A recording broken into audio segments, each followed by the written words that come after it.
Los efectos ocultos de nuestras emociones. Primera parte. La función del deseo.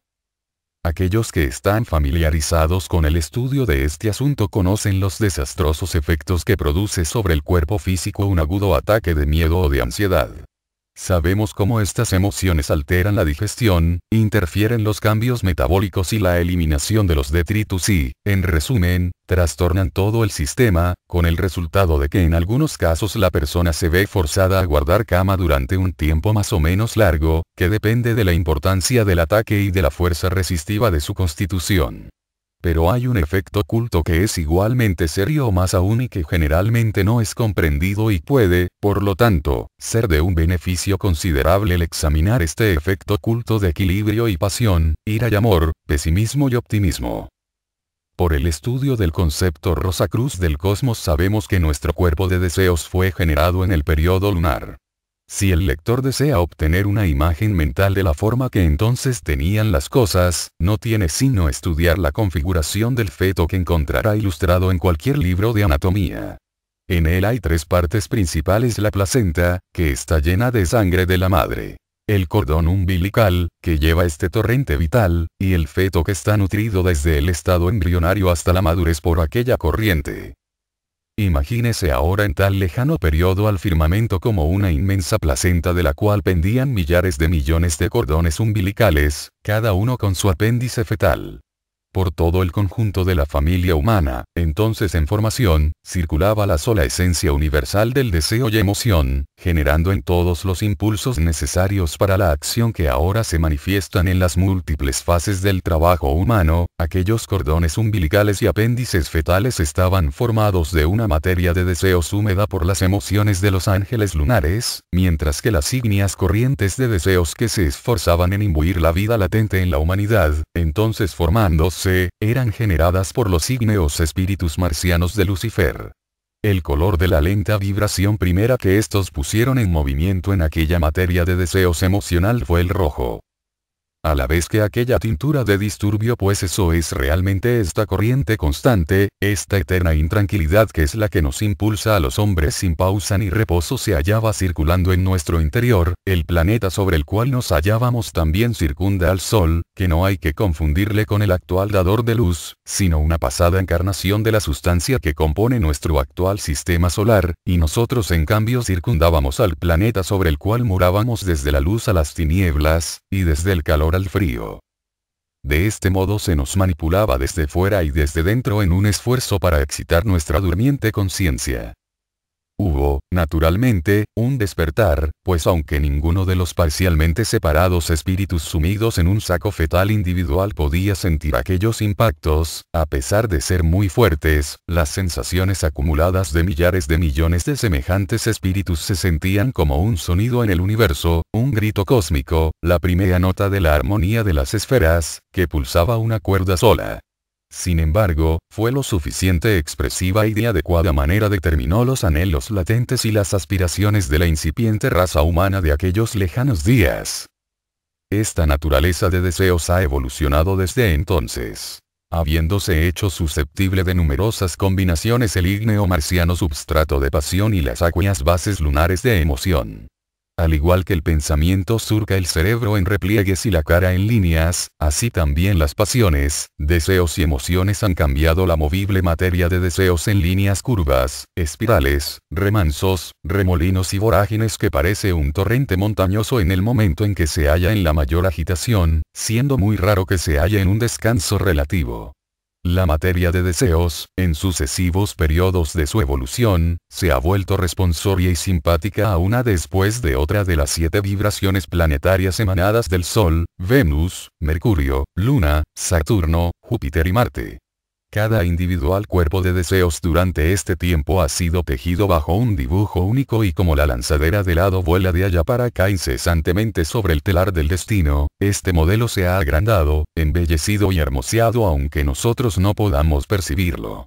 Así como el tapicero realiza su trabajo en el reverso del tapiz, así nosotros estamos tejiendo sin comprender realmente el designio final, ni ver la sublime belleza del mismo, debido a que aún se encuentra en el lado contrario de nosotros la faz oculta de la naturaleza. Pero con objeto de que podamos comprenderlo mejor, tomemos algunos de estos hilos de pasión y emoción y veamos el efecto que tienen en esa forma, en esa imagen que Dios, el maestro tapicero, desea convertirnos. Los mitos antiguos proyectan un destello luminoso sobre los problemas del alma y nosotros podemos, con provecho, considerar en este orden una cierta parte de la leyenda masónica. Los masones son una sociedad de constructores, tectons en griego, aquella sociedad en realidad a la que pertenecieron José y Jesús, pues a estos se les llama en la Biblia griega tectons, constructores, y no carpinteros como se les dice en la traducción ortodoxa. Los masones bajo Salomón fueron los constructores de ese templo místico proyectado por Dios, el gran arquitecto o maestro constructor, y construido sin sonar de martillo, respecto a lo cual Masón habla en su maravilloso trabajo El sirviente en la casa. Este nos dice allí que no hay necesidad de pilares de piedra o madera porque tal templo es una cosa que vive. Cuando se entra en él se oye un sonido. Sonido como de canto de poderosa antífona, esto es, si se tiene oídos. Y si se tiene ojos, se verá realmente el templo, un misterio de espejismo de contornos y sombras, elevándose desde el piso a la cúpula. Continúa aún la edificación. Algunas veces el trabajo se efectúa en tinieblas internas, y otras veces en cegadora luz. Todo masón místico sincero sabe lo que este templo es y se esfuerza en construirlo. La leyenda masónica antigua nos dice que cuando Hiram Aviv, el maestro de obras encargado de la construcción del templo de Salomón, un edificio de Dios construido sin sonar de martillos, estaba llevando a cabo los preparativos para ejecutar su obra maestra, el mar fundido ya había reunido materiales de todos los lugares de la tierra y puestos en un horno encendido porque era un descendiente de Caín, un hijo del fuego, quien también a su vez fue un hijo de Lucifer, el espíritu del fuego. Hiram se proponía hacer una aleación de claridad cristalina capaz de reflejar toda la sabiduría del mundo.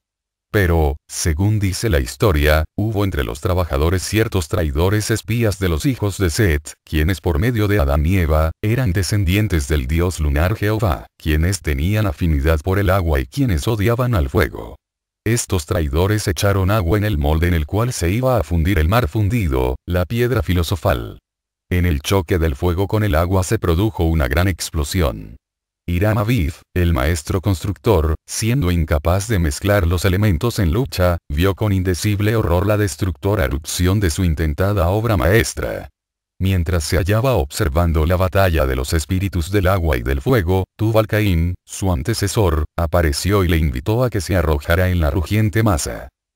Entonces fue llevado al centro de la tierra donde vio a su primer progenitor, Caín, quien le dio una palabra nueva y un martillo nuevo lo cual le capacitaría, una vez que se hiciera proficiente en su uso, para mezclar los antagónicos elementos y extraer de ellos la piedra filosofal, la adquisición mayor que es posible conseguir para la humanidad.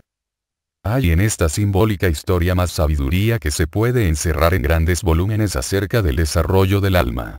Si el lector lee entre líneas y medita sobre las diferentes expresiones simbólicas, ganará mucho más de lo que es posible decir, puesto que la verdadera sabiduría se genera siempre interiormente y la misión de los libros es solamente para dar un indicio.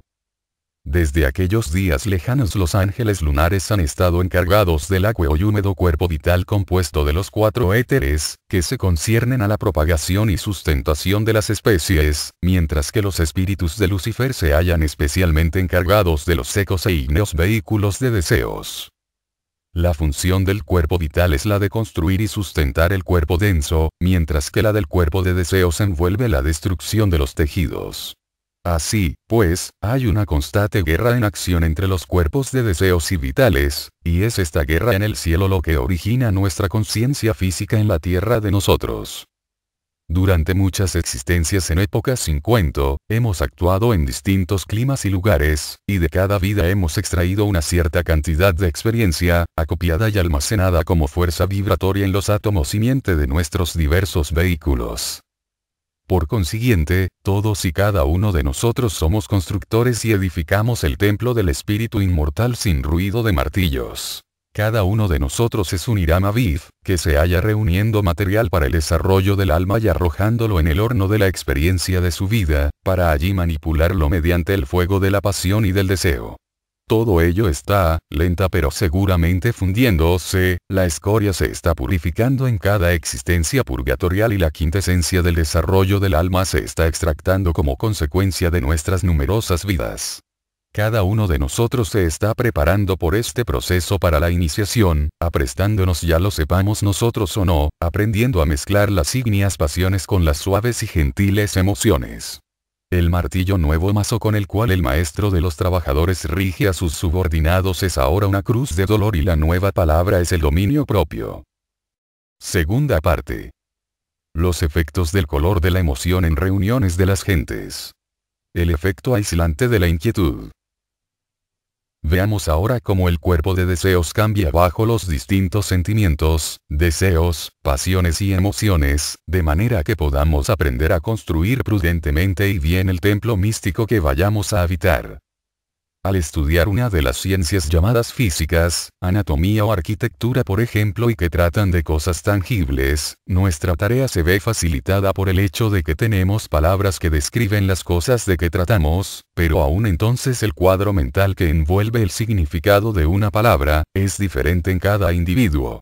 Al hablar de un puente uno puede imaginárselo construido de hierro con un valor de $1.000.000 y otro puede suponer que se trata de una sencilla plancha atravesando una corriente de agua. La dificultad que sentimos en producir impresiones adecuadas de nuestras ideas aumenta enseguida al intentar describir o trasladar ideas concernientes a las fuerzas intangibles de la naturaleza, tales como la electricidad. Medimos la intensidad de la corriente por voltios, el volumen por amperios y la resistencia por ohmios, pero, de hecho, tales términos son invenciones para cubrir nuestra ignorancia de la materia. Todos sabemos lo que es una libra de café, pero los más grandes científicos del mundo no tienen una concepción más aguda de los voltios, amperios y ohmios, de los cuales tan sapientemente discurren, que lo que de estos términos tiene el escolar que los escucha y aprende por primera vez. No nos admire entonces el que los asuntos suprafísicos se vean a veces descritos en vagos y a menudo incomprensibles términos, pues nosotros no tenemos palabras en ningún lenguaje físico con las cuales describir atinadamente estos temas y hemos de confesarnos impotentes para hallar términos descriptivos apropiados con los cuales expresarnos respecto a ellos. Si fuese posible proyectar cuadros cinematográficos en colores del cuerpo de deseos sobre la pantalla y mostrar entonces de qué manera este incansable vehículo cambia de contorno y de color según las emociones que experimenta, ni aún entonces sería comprensible para aquel que no es capaz de ver estas cosas por sí mismo, puesto que los vehículos de todo simple ser humano difieren de los demás en la medida en que respondan a ciertas emociones. Aquello que induce a uno a sentir intenso amor, odio, coraje, miedo o cualquier otra emoción, puede dejar a otro absolutamente insensible. El que esto escribe ha considerado atentamente a las muchedumbres innumerables veces para establecer comparaciones a este respecto y ha encontrado siempre algo sorprendentemente nuevo y diferente de lo que había observado hasta entonces.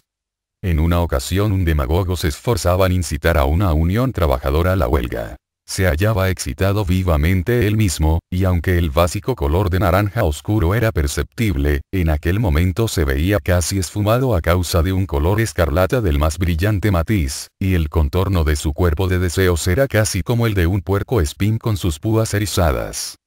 Existía un potente elemento de oposición en aquella reunión y a medida que hablaba se podían distinguir claramente las dos facciones por los colores de sus auras respectivas.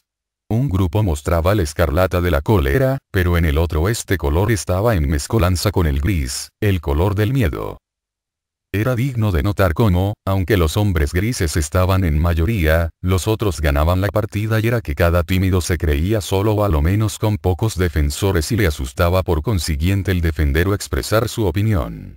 Si uno de los que pueden percibir esta condición hubiese estado presente y hubiese ido a cada uno de aquellos en quienes se manifestaba el aura de la disensión, asegurándoles que formaba parte de la mayoría, la ola de gente se hubiera vuelto en la dirección opuesta.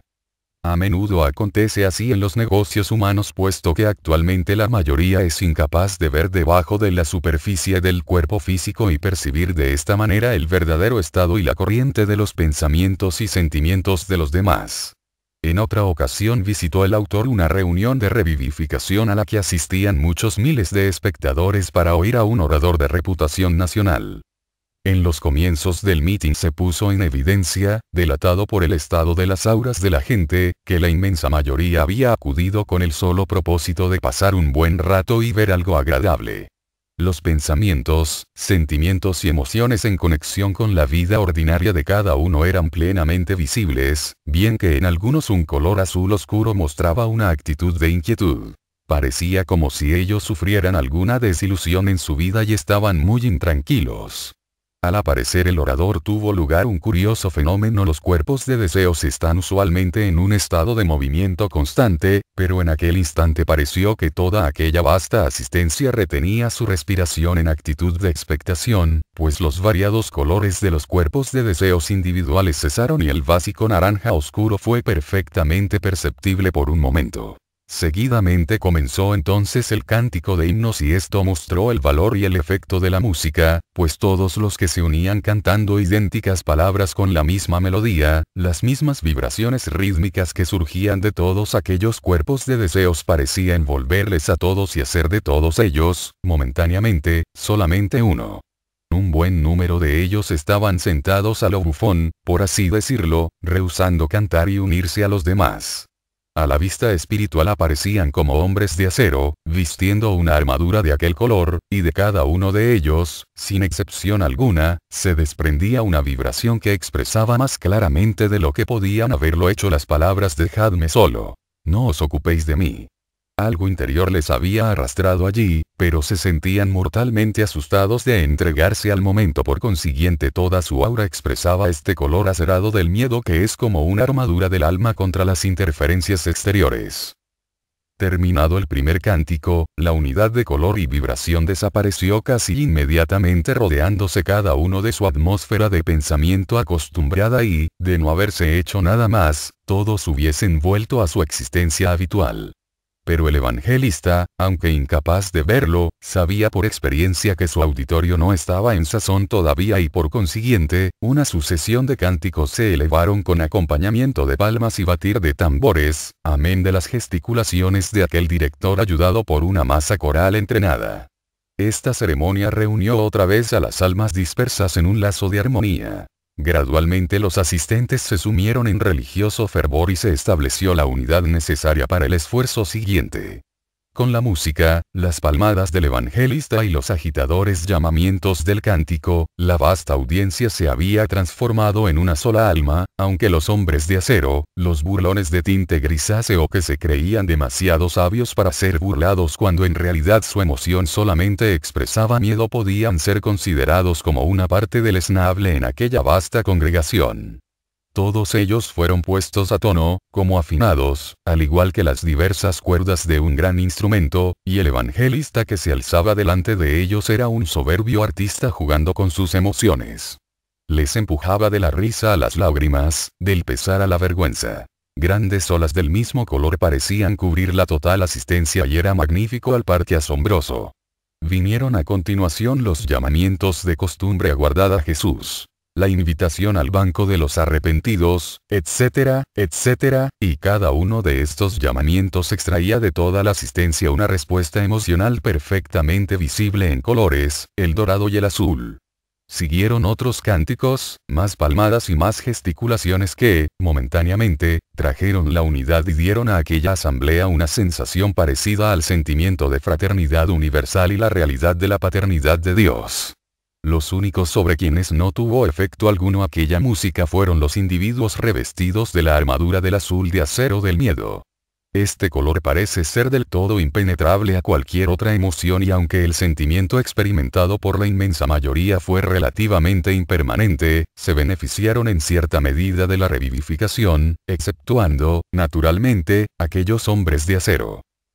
Por lo que el escritor ha podido colegir, la sensación interna del miedo de ocultarse o hurtarse a la emoción. El miedo es saturnino en sus efectos y hermano gemelo de la inquietud parece requerir un choque que afecte de tal modo al que lo experimente que le aparte de su medio ambiente y le transporte a otro sitio en nuevas condiciones antes de poderse desprender de las antiguas. La inquietud es una condición en que las corrientes del deseo no se deslizan en líneas curvas largas en parte alguna del cuerpo de deseos, debido a que el vehículo está lleno de remolinos o pequeños remansos, y nada más que remolinos en casos extremos. La persona afectada de inquietud no se esfuerza por actuar en dirección alguna. No ve más que calamidades en donde ninguna existe y en vez de generar corrientes conducentes a la acción que pueden prevenirle de aquello que siente miedo, cada pensamiento inquietante causa un remolino en su cuerpo de deseos y no hace nada en consecuencia. Esta condición de inquietud en el cuerpo de deseos puede compararse al agua que está cerca de congelarse bajo una temperatura descendente. El miedo, que se expresa como escepticismo, cinismo, y pesimismo, que puede asemejarse a esta misma agua cuando está ya congelada, puesto que el cuerpo de deseos de tales individuos está casi sin movimiento y nada de lo que se le pueda decir o hacer tiene el poder de alterar su condición. Han quedado, y usaremos una expresión común que expresa gráficamente este estado, arrojados dentro de una coraza y esta envoltura saturnina ha de ser rota antes de poder llegar a ellos para ayudarles en sus deplorables estado. Estas emociones saturninas de miedo y de inquietud son causadas muy comúnmente por la aprensión de los que sufren respecto a su estado económico o social.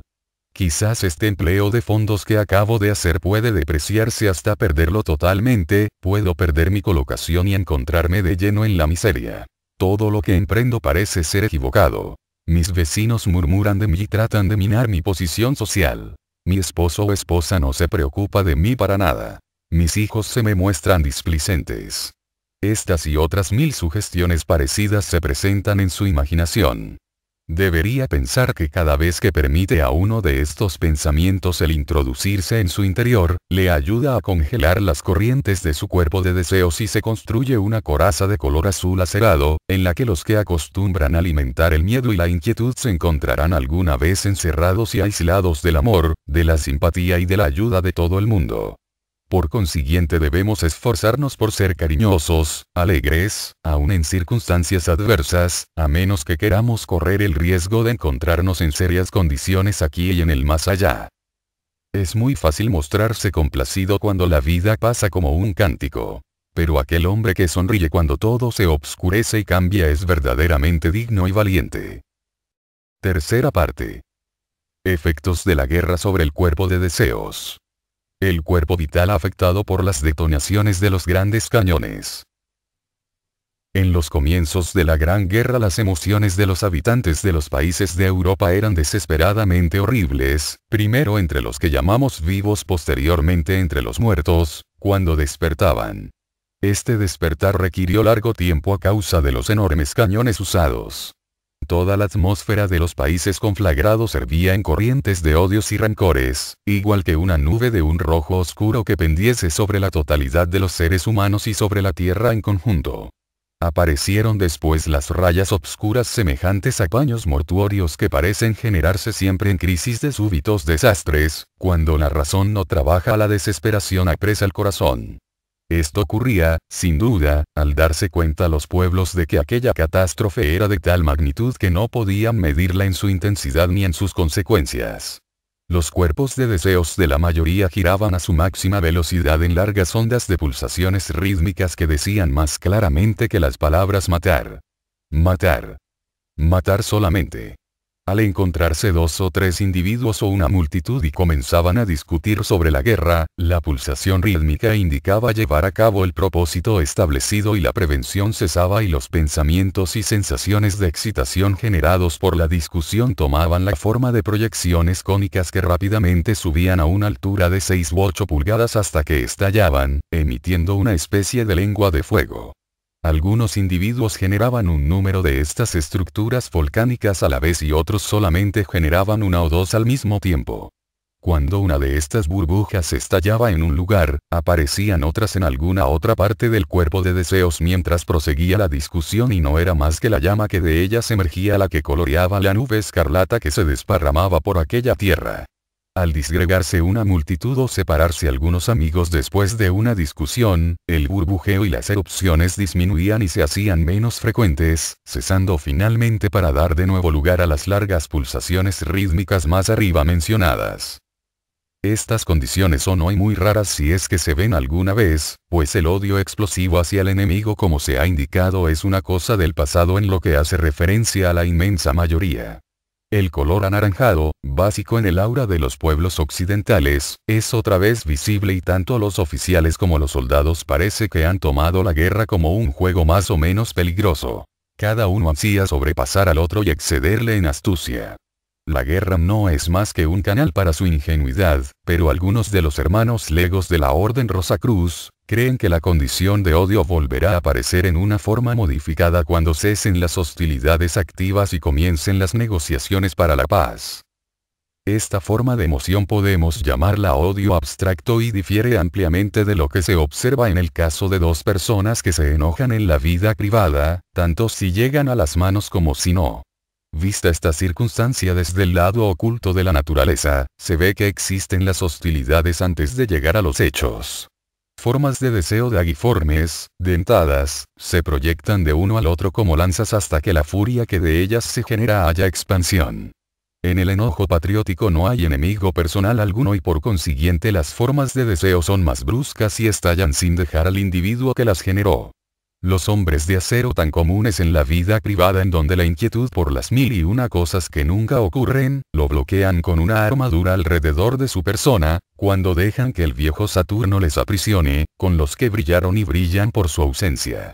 El autor cree en la hipótesis de que la tensión de su medio ambiente les forzó a alistarse y este choque rompió la coraza en que estaban encerrados. E inmediatamente después, la familiaridad con el peligro llegó a gustarles. Cierto es que esta gente se ha beneficiado grandemente con la guerra, pues ningún estado es tan embarazoso para el desarrollo del alma como el que ocasiona el miedo constante y la inquietud. Es igualmente un hecho notable que aunque los hombres empujados por la guerra sufren pavorosas privaciones, la masa de ellos cultiva un matiz de un azul celeste pálido que significa esperanza, optimismo y un sentimiento religioso que alborea dando un toque altruista al carácter. Esto indica que aquel sentimiento universal de fraternidad que no reconoce distingos de credo, color ni país aumenta y se desarrolla en el corazón humano. En los comienzos de la guerra los cuerpos de deseos de los combatientes giraban a un grado espantoso de rotación. Era de notar que mientras la gente que desaparecía por enfermedad, vejez o accidentes ordinarios recobraba su conciencia en corto lapso de tiempo, variando de unos pocos minutos a unos días, aquellos muertos en el campo de batalla permanecían en la inconsciencia por varias semanas en muchos casos y, aunque parezca extraño, los que perecían desmenuzados solían despertarse mucho más deprisa que miles y miles que sufrieron solamente heridas insignificantes. Este enigma quedó sin descifrar por muchos meses para mí.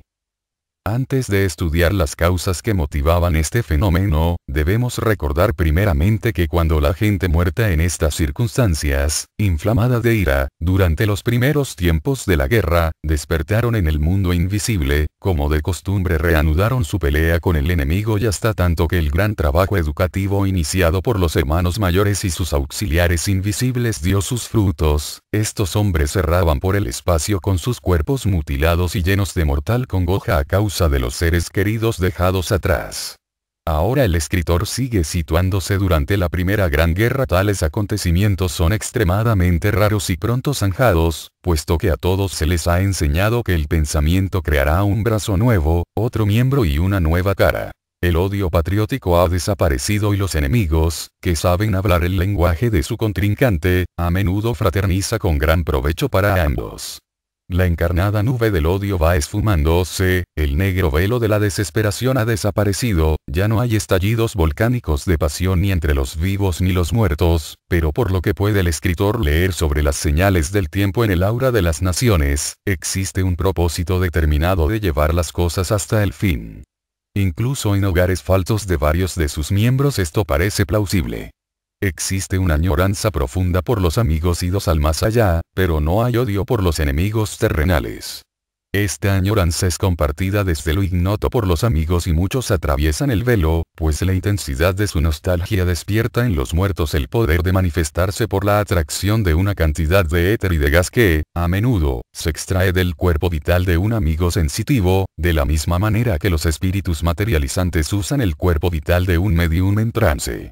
De este modo los ojos cegados por las lágrimas se abren muchas veces para un corazón lleno de anhelo, de manera que los seres queridos actualmente en el mundo espiritual, son nuevamente vistos cara a cara y de corazón a corazón.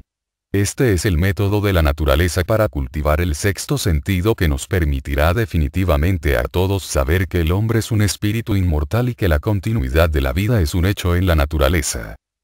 Para comprender la lentitud con que los desaparecidos durante la guerra recobran la conciencia en el mundo invisible, debemos ante todo emprender un más íntimo estudio de los 4 éteres que se describen en el concepto Rosacruz del cosmos. Los átomos de los éteres químico y de vida reunidos alrededor del átomo simiente nuclear, situado en el plexo solar, adoptan la forma de prismas.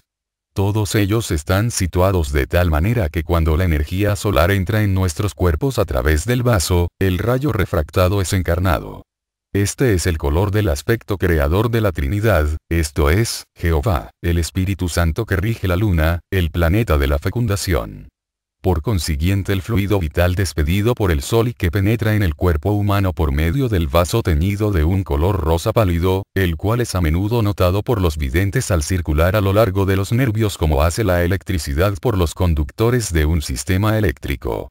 Así cargados, los éteres químicos y de vida son las avenidas de la asimilación que preservan al individuo, y de la fecundidad que perpetúa la raza.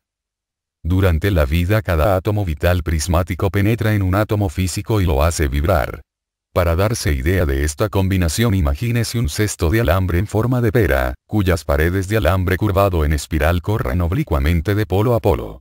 Este es el átomo físico y su forma es aproximadamente la de nuestra Tierra, y el átomo vital prismático se introduce por arriba que es la parte ancha y que corresponde al polo norte del orbe. De esta manera la punta del prisma penetra en el átomo físico por su más estrecho punto que corresponde al polo sur de nuestro planeta y el total se parece a un trompo girando, ladeándose y en vibración. Este es el modo en el que nuestro cuerpo adquiere vida y capacidad de movimiento.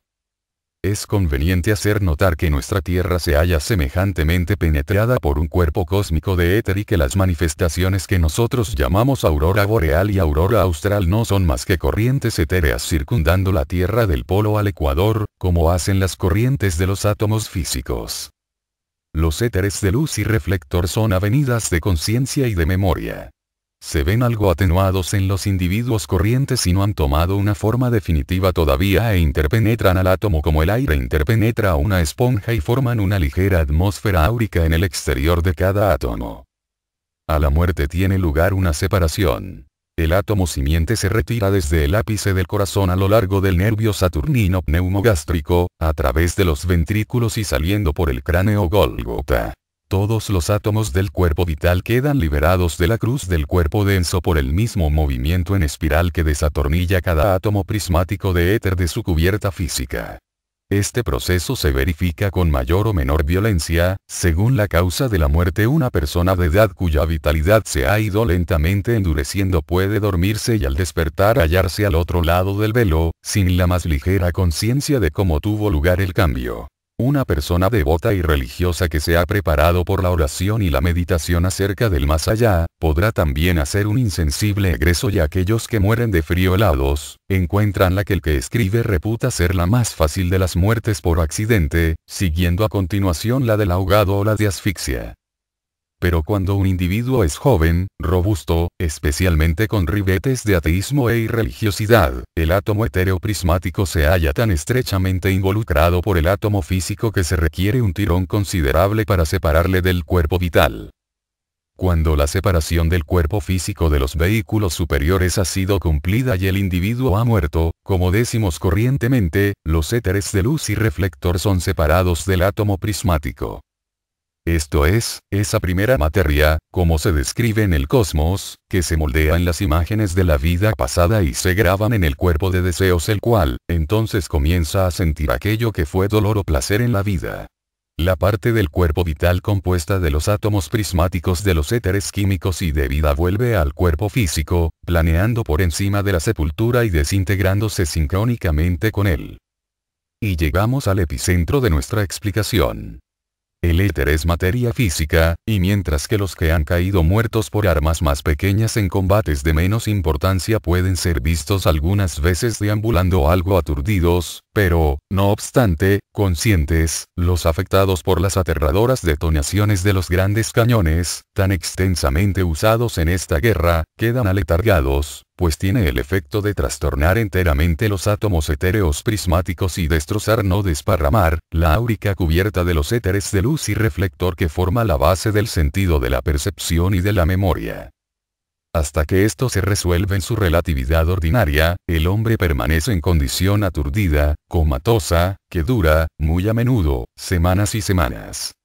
Bajo tales condiciones esta sutil materia etérica no puede prestarse a sí misma para la formación de las imágenes de la vida pasada, es decir, queda hasta cierto punto congelada. Cuarta parte. Naturaleza de los átomos etéreos. La necesidad del equilibrio. Mientras el ego se encamina hacia su renacimiento, a través de la región del pensamiento concreto, del mundo de deseos y de la región etérica, de cada una de ellas toma una cantidad de material. La calidad del mismo es determinada por el átomo simiente, bajo el principio de que lo semejante atrae a lo semejante. La cantidad depende del volumen de materia requerida para el arquetipo construido por nosotros mismos en el segundo cielo. Con la cantidad de átomos etéreos prismáticos apropiados por un espíritu determinado, los ángeles del destino y sus agentes construyen una forma etérica que entonces se coloca en el útero de la madre, la cual queda gradualmente revestida de materia física que entonces conforma el cuerpo visible de un nuevo niño. Solamente una pequeña porción del éter reunido por un ego en particular se utiliza y el resto del cuerpo vital del niño, o, mejor dicho, el material con el cual será definitivamente creado, queda así fuera del cuerpo denso. Por esta razón el cuerpo vital de un niño sobresale mucho más que el del adulto fuera de la periferia del cuerpo denso. Durante la época de desarrollo este acopio de átomos etéreos se aplica a vitalizar los aumentos dentro del cuerpo, hasta que, al tiempo en que la edad adulta se ha alcanzado, el cuerpo vital sobresale solamente 1 pulgada o 1,5 pulgadas fuera de la periferia del cuerpo denso. Se ha determinado por la ciencia física que los átomos en nuestro cuerpo denso están constantemente cambiando, de manera que todo el material que compone nuestro actual vehículo habrá desaparecido dentro de pocos años, pero es un conocimiento común el que las cicatrices y otras manchas o lunares se perpetúan desde la infancia hasta la ancianidad. La razón que existe para esto es la de que los átomos etéreos prismáticos que componen nuestro cuerpo vital son inmutables desde la cuna al sepulcro. Están siempre en la misma relativa posición, es decir, los átomos etéreos prismáticos que hacen vibrar los átomos físicos en los dedos de los pies o de las manos, nunca llegan a estas, o a las piernas o a cualquier otra parte del cuerpo, sino que quedan en el mismo sitio exactamente en el que fueron colocados al principio. Una lesión en los átomos físicos implica una impresión idéntica en los átomos etéreos prismáticos. La nueva materia física moldeada encima de ellos toma forma y contextura similar a la que originalmente tenían. Las observaciones precedentes se aplican solamente a los átomos etéreos prismáticos que corresponden a los sólidos y a los líquidos en el mundo físico a causa de adoptar una forma definida que conservan. Pero, además, cada ser humano en este estado de evolución posee también una cantidad de los éteres de luz y reflector, que son los vehículos del sentido de la percepción y de la memoria, entremezclado en su cuerpo vital. Podemos decir que el éter de luz corresponde a los gases de nuestro mundo físico y quizás la mejor descripción que puede hacerse del éter reflector es darle el nombre de hiperetérico. Es una sustancia vacua de un color azulado, semejante en su apariencia al núcleo azul de una llama de gas. Se ve transparente y parece revelar todo lo que está dentro de él, pero, sin embargo, esconde todos los secretos de la naturaleza y de la humanidad. En él se encierra un registro de la memoria de la naturaleza. Los éteres de luz y reflector son de una naturaleza exactamente opuesta a la de los estacionarios átomos etéreos prismáticos. Son volátiles y emigran. Sin embargo, ya sea poco o mucho lo que un individuo posea de esta materia, es un acrecentamiento, es un fruto, derivado de sus experiencias en la vida. Dentro del cuerpo se mezcla con las corrientes sanguíneas y al crecer y desarrollarse por medio del servicio y del sacrificio en la escuela de la vida, de manera que no pueda ya casi ser contenido dentro del cuerpo, puede verse en el exterior como un cuerpo alma de color oro y azul. El azul revela el más alto tipo de espiritualidad y por consiguiente es el más pequeño en volumen y puede ser comparado al corazón azul de una llama de gas, mientras que el matiz de oro forma la mayor parte y corresponde a la luz azul que rodea el corazón o núcleo de la llama de gas referida. El color azul no aparece en el exterior del cuerpo denso salvo en los casos de los más grandes santos. Solamente el amarillo puede usualmente ser observado en él. A la muerte esta parte del cuerpo vital es grabada fuertemente en el cuerpo de deseos con el panorama de la vida que contiene la quintesencia de toda nuestra experiencia de la vida se imprime entonces sobre el átomo simiente como conciencia o virtud que nos impulsará a evitar el mal y hacer el bien en la próxima existencia. Es así como queda alterado el átomo simiente de una otra vida. La quintesencia del bien extraída de la parte migratoria del cuerpo vital en una vida determina las cualidades de los átomos etéreos prismáticos estacionarios para la futura existencia. Los más altos en una vida son los más bajos en la siguiente, encaramándonos así, gradualmente, por la escalera de la evolución hacia la divinidad. De lo que antecede se hará evidente que el cuerpo vital es un vehículo de hábitos o costumbres. Todos los padres saben que durante los 7 primeros años de la infancia, cuando aquel vehículo está en curso de gestación, los niños adquieren hábito tras hábito. La repetición es la nota clave del cuerpo vital y las costumbres dependen de la repetición. Ocurre de distinta manera con el cuerpo de deseos, el vehículo de los sentimientos y de las emociones, que está constantemente variando. Aunque se ha dicho que el éter que forma nuestro cuerpo del alma está en constante movimiento y que se mezcla con la corriente sanguínea, aquel movimiento es relativamente lento comparado con la rapidez de la corriente del cuerpo de deseos, pudiendo afirmarse que el éter se mueve como un caracol comparado con la luz. Los puntos tratados precedentemente pueden ser resumidos así. La materia de deseos se mueve con rapidez inconcebible, comparable únicamente a la velocidad de la luz. Los dos éteres superiores se trasladan con gran celeridad, aunque muy inferior a la de la materia de deseos. Los átomos etéreos prismáticos que entran en la composición de los éteres inferiores son estacionarios, pero poseen un alto grado de movimiento vibratorio. Los átomos densos permanecen sin movimiento, como cristal en la roca. No importa lo que el mundo diga de nosotros, pues sus palabras carecen de poder intrínseco para herirnos. Es nuestra propia actitud mental hacia sus desplantes la que determina el efecto de sus palabras en nosotros, para el bien o para el mal. Pablo, al afrontar la persecución y la maledicencia, testificó que ninguna de estas cosas me conmueve. Aquel que espera avanzar y progresar espiritualmente debe cultivar el equilibrio, pues sin él el cuerpo de deseos correrá a la desesperación o se congelará, según la naturaleza de las emociones causadas por las relaciones con los demás, sea inquietud, ira o miedo. Sabemos que el cuerpo vital nos da el poder para actuar, que el cuerpo de deseos nos procura un incentivo para la acción y que la mente nos fue dada como un freno sobre el impulso. Leemos en el concepto Rosacruz del Cosmos, en las páginas 90,91 y 92 que las formas de pensamiento internas o externas a nuestro cuerpo se proyectan continuamente sobre el cuerpo de deseos en un esfuerzo para despertar el sentimiento que conducirá a la acción y que la razón debería regular la baja naturaleza y permitir a la más alta el alcance de la expresión de sus tendencias divinas. Sabemos igualmente que un pensamiento habitual tiene el poder de moldear hasta la materia física inclusive, pues la naturaleza del sensual es tan fácilmente discernible en sus rasgos que son tan vastos y groseros como delicados y finos son los de la mente espiritualizada. El poder del pensamiento es todavía mayor en su potencia para moldear más hermosas vestiduras.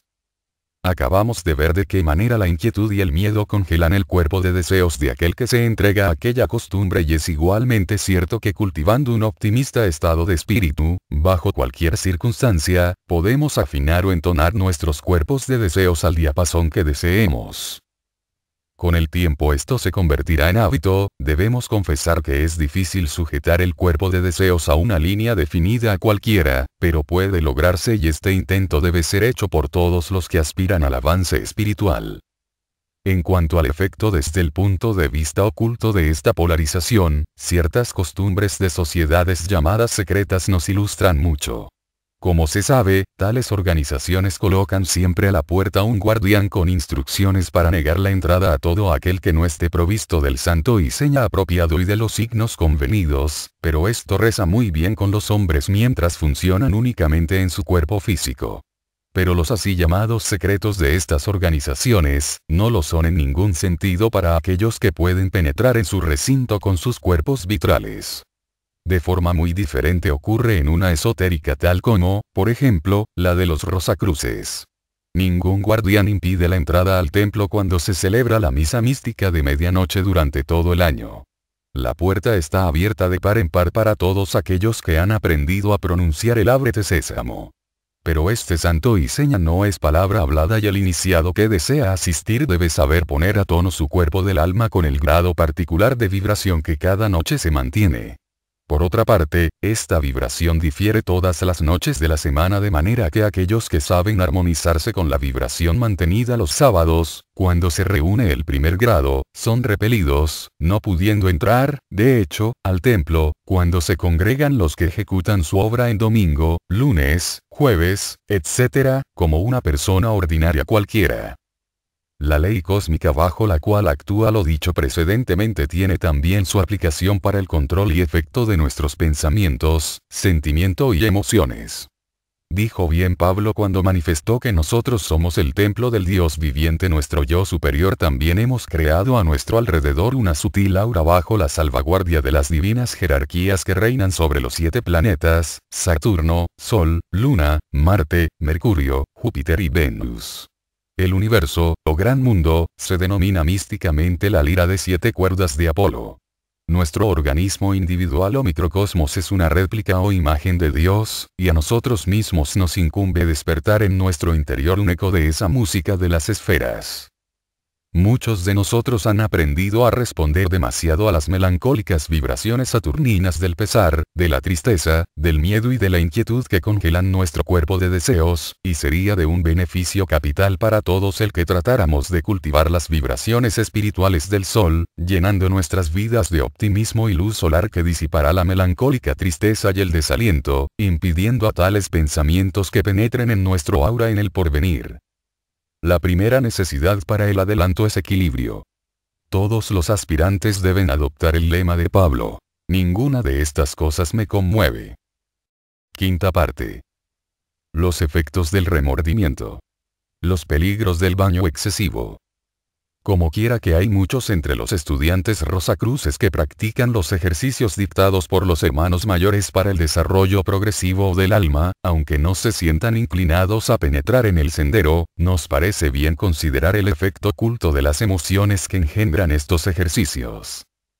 Cuando en el ejercicio de retrospección el aspirante a la vida superior ve de nuevo los acontecimientos del día en orden inverso y tropieza con un incidente en el cual injurió a alguno o dejó de ayudar a otro o de cualquier forma no se comportó de la manera que él cree ser el ideal de su vida, a este aspirante, se le enseña a cultivar un intenso remordimiento por lo que haya hecho de malo, con el objeto de extirpar esta imagen del átomo simiente del corazón donde ha quedado impreso por aquel acto y en donde permanecerá hasta ser barrido por el sufrimiento en el purgatorio, a menos que previamente se haya borrado por medios artificiales, uno de los cuales es este ejercicio.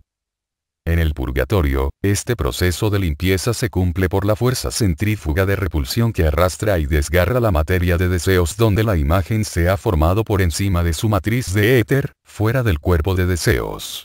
En este determinado instante el alma sufre como si hiciera sufrir a los demás a causa de una singular condición de las regiones inferiores del mundo de deseos donde está localizado el purgatorio. Algunos videntes incapaces de ponerse en contacto con las regiones superiores hablan del mundo de deseos como de algo ilusorio y no van desencaminados en cuanto a lo tocante a las regiones inferiores, puesto que allí todas las cosas aparecen invertidas como si se vieran en un vaso. Esta particularidad no ha sido hecha sin propósito. Nada en el reino de Dios es así. Todas las cosas sirven a un fin sabio y determinado.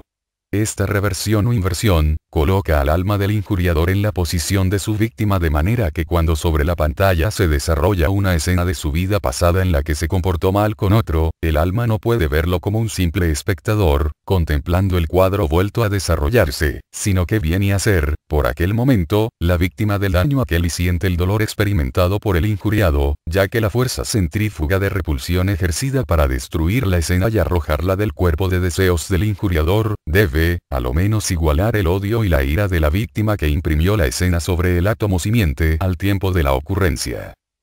Durante la retrospección el aspirante trata de imitar estas condiciones. Prueba a visualizar las escenas en que hizo algo malo y el remordimiento que trata de sentir debe a lo menos igualar al resentimiento sentido por el agraviado. Se produce entonces el mismo efecto que si se borrase el registro de la injuria, como lo lleva a cabo la fuerza centrífuga de repulsión que efectúa la desaparición del mal en el purgatorio con el propósito de extraer de allí la cualidad del alma que conocemos con el nombre de conciencia y la cual nos disuade del mal en la hora de la tentación.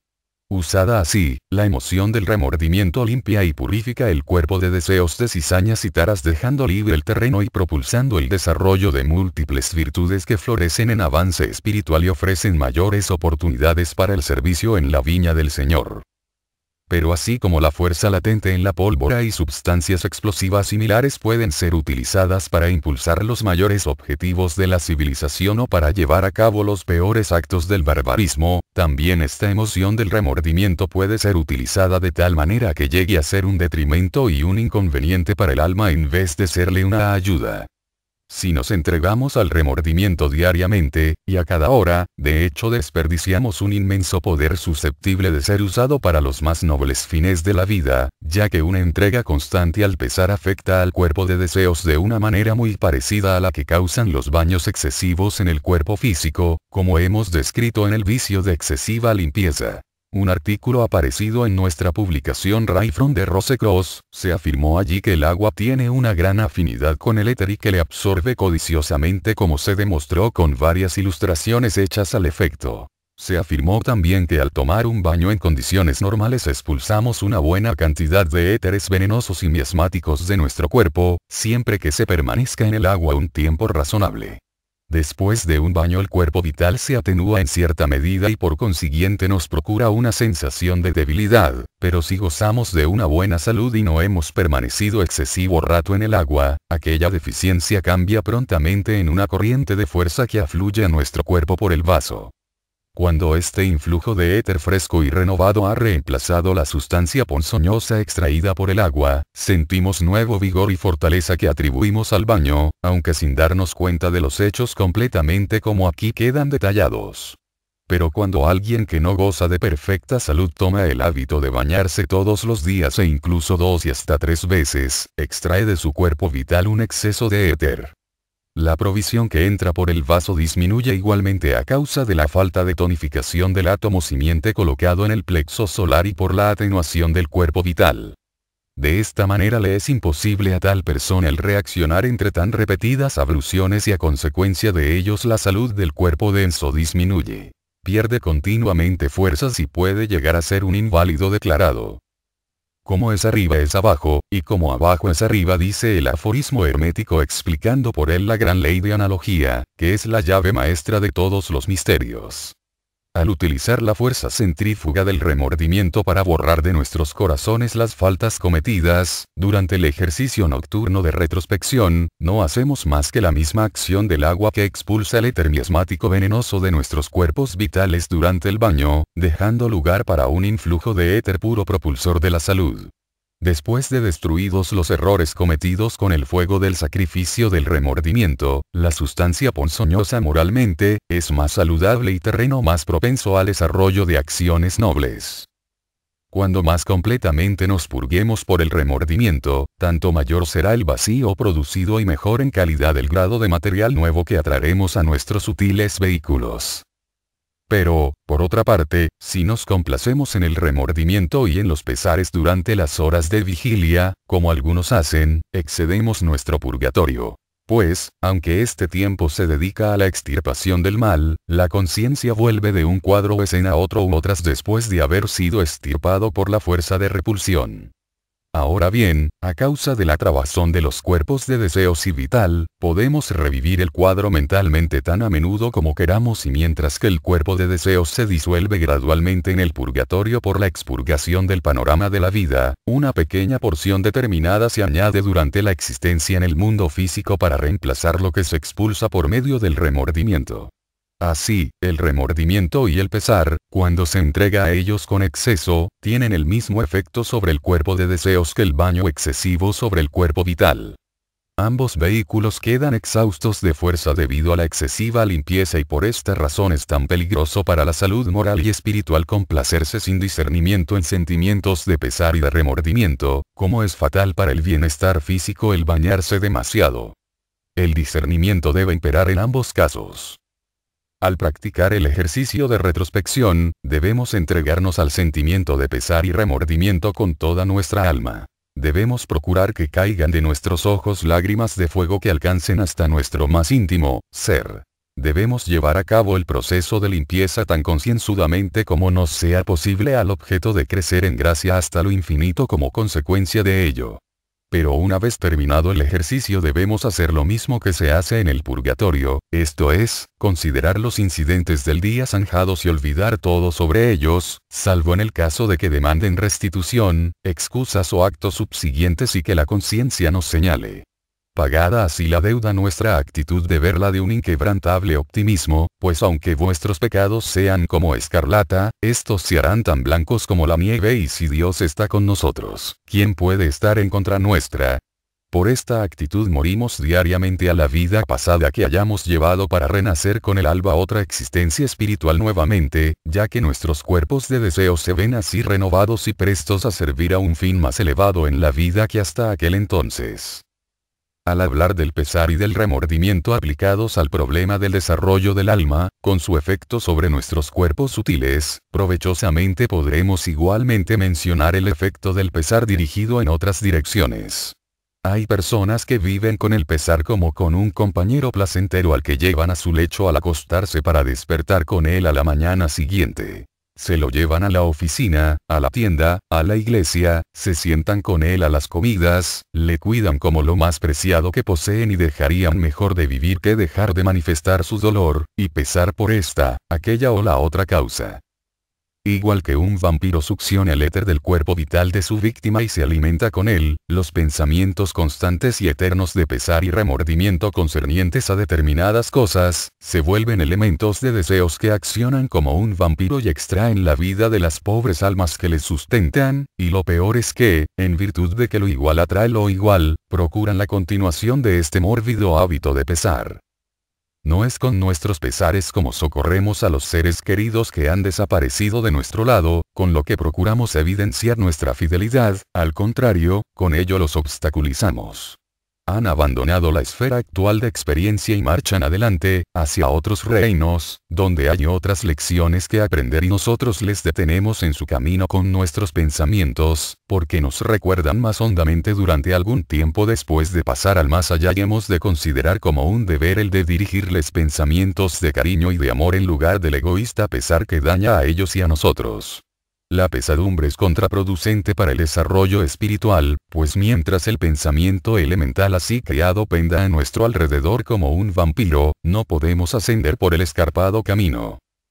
Repugnante y asqueroso como el buitre o el cuervo que se alimentan con los restos descompuestos y hediondos de las bestias del pasado y de sus errores. Es deber nuestro arrojarlo de nuestra habitación mental como desalojaríamos de nuestro hogar físico al primer buitre que probara entrar. Por consiguiente, cultivemos una actitud de optimismo en todas las cosas ya que todas trabajan unidas para el bien. Dios está al timón y, por lo tanto, nada puede ir realmente mal, todo se convertirá finalmente en bien dejando que el tiempo cumpla su misión.